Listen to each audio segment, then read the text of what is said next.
तर आज मी तुम्हाला अगदी झटपट होणारी साधी सोपी गाईच्या कोवळ्या दुधाची रेसिपी दाखवणार आहे। तुम्हाला जर चिकाच्या वड्या जमत नसतील ना तर ही रेसिपी तुम्ही एकदा नक्की ट्राय करून पहा। तर आज आपण गाईच्या कोवळ्या दुधापासून मस्त अशी खीर बनवणार आहोत। फक्त 10 मिनिटांमध्ये बनवून तयार होते। बऱ्याच जणांना खरवसाच्या वड्या बनवायला जमत नसतील तर ही रेसिपी नक्कीच ट्राय करून पहा। चला तर मग सुरुवात करूया। नमस्कार, कुक विथ मनीषा यूट्यूब चॅनलमध्ये तुम्हा सर्वांचं खूप खूप मनापासून स्वागत आहे।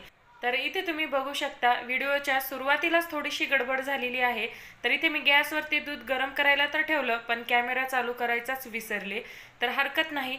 तर यामध्ये तसंही आपल्याला काहीच घालायचं नाही, फक्त इथे आपल्याला दूध गरम करून घ्यायचं आहे। हे कोवळं दूध गरम केलं का लगेचच फुटायला लागतं। यामध्ये आपल्याला लिंबू किंवा विनेगर घालण्याची अजिबात गरज लागत नाही।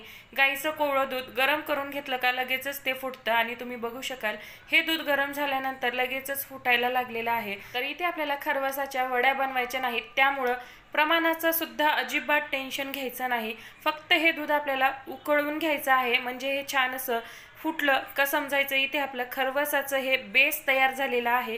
म्हणजेच खीर बनवण्यासाठी हे दूध अगदी परफेक्ट असं झालेलं आहे।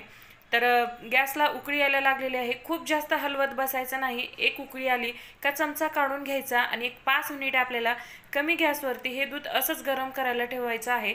कारण जोपर्यंत यामधलं पाणी आणि पनीर आहे ते वेगळं होत नाही तोपर्यंत हे दूध आपल्याला असंच गरम करून घ्यायचं आहे। तर आणखीन 5 मिनिटे मी हे दूध असंच उकळून घेते आणि 5 मिनिटानंतर तुम्ही बघू शकता यामधलं पनीर आणि हे पाणी जे आहे ते अतिशय वेगळं झालेलं आहे। तर हे गाईच्या कोवळ्या दुधाचं आहे, त्यामुळे तुम्हाला खूप जास्त पिवळसर दिसत असेल। तुमच्याकडे जर म्हशीचं दूध असेल तरी सुद्धा हीच प्रोसेस इथे आपल्याला करायचं आहे, फक्त रंगाचा थोडाफार डिफरन्स असतो। तर आता आपण गॅस बंद करूया आणि पुढची कृती करून घेऊया। तर इथे मी एका गाळणीवर कॉटनचा रुमाल ठेवलेला आहे। जसं आपण पनीर बनवतो अगदी तीच स्टेप करायची आहे। तर पनीर इथे आपल्याला बनवायचं नाही, फक्त यामधलं आपल्याला पाणी काढून घ्यायचं आहे।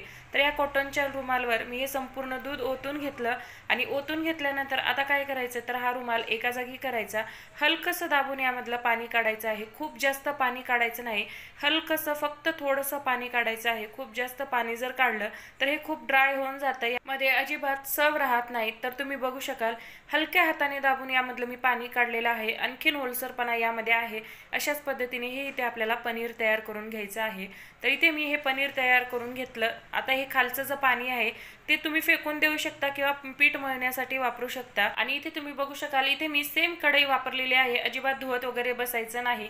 तर बनवलेलं जे पनीर आहे ते आपल्याला यामध्ये टाकून घ्यायचं आहे आणि आता यामध्ये आपल्याला 1 ग्लास भरून दूध घालायचं आहे।